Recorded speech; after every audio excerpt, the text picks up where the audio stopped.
Friends, welcome to Bengal food diaries channel. হাতে আপনার সময় একদমই কম, অথচ স্পেশাল কিছু বানাতে চান? বানিয়ে ফেলুন জিরা রাইস।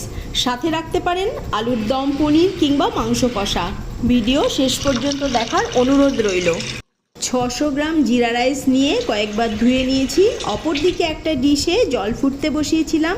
এখন ধুয়ে রাখা চাল দিয়ে দেব। রাইস বয়েল হচ্ছে, দিয়ে দেব নুন।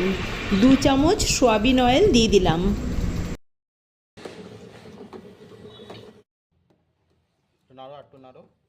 রাইস আমার কুক হয়ে গেছে। এখন একটা স্ট্রেনারের সাহায্যে স্ট্রেন করে নিয়ে তারপর সামান্য তেল ছড়িয়ে দেব, যাতে করে রাইস বেশ ঝরঝরে থাকে।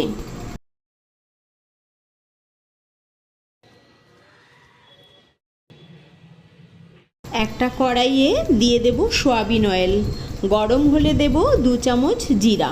কয়েক সেকেন্ড পরেই দেব কাঁচা লঙ্কা ও কারি পাতা। একটু নেড়ে চেড়ে দেব ক্যাপসিকাম। নুন দিয়ে দিলাম। এখন হাই ফ্লেমে একটু নাড়াচাড়া করে দিয়ে দেব বয়েলড রাইস। এখন আলতো হাতে সমস্ত মিক্স করে দিতে হবে।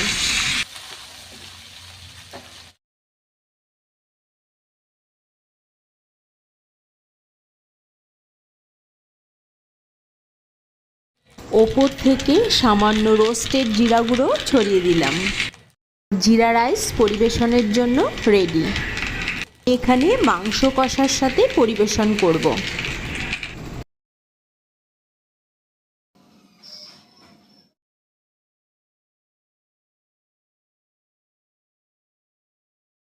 ভিডিও ভালো লাগলে একটা লাইক, সাথে কমেন্ট ও শেয়ার করে দেবেন।